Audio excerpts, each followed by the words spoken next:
अच्छा या बुरा ख्वाब आए या अचानक आँख खुल जाए तो क्या करे? अच्छा ख्वाब अल्लाह ताला की तरफ से होता है। जो शख्स अच्छा ख्वाब देखे तो उस पर अल्लाह ताला की हम्द व सना बयान करे और अपने महबूब लोगों के सिवा किसी को ना बताए।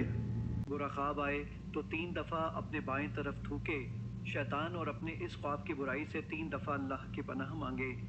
ये ख्वाब किसी को ना सुनाए। जिस पहलू लेटा हो उसे बदल दे। अगर चाहे तो उठकर नमाज पढ़े। शख्स रात को किसी वक्त बेदार होकर ये कलमात कहे तो उसे बख्श दिया जाता है। अगर कोई दुआ करे तो वो कबूल होती है।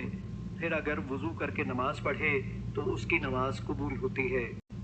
لا إله إلا الله وحده لا شريك له له الملك وله الحمد وهو على كل شيء قدير سبحان الله والحمد لله ولا إله إلا الله والله أكبر ولا حول ولا قوة إلا بالله العلي العظيم ربي اغفر لي.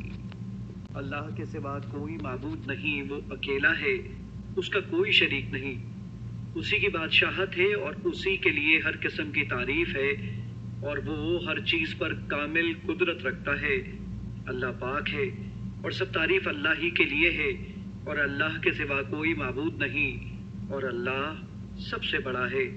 और बुराई से बचने की हिम्मत है ना नेकी करने की ताकत, मगर बुलंदी और अजमत वाले अल्लाह ही की तौफीक से। ऐ मेरे रब, मुझे बख्श दे।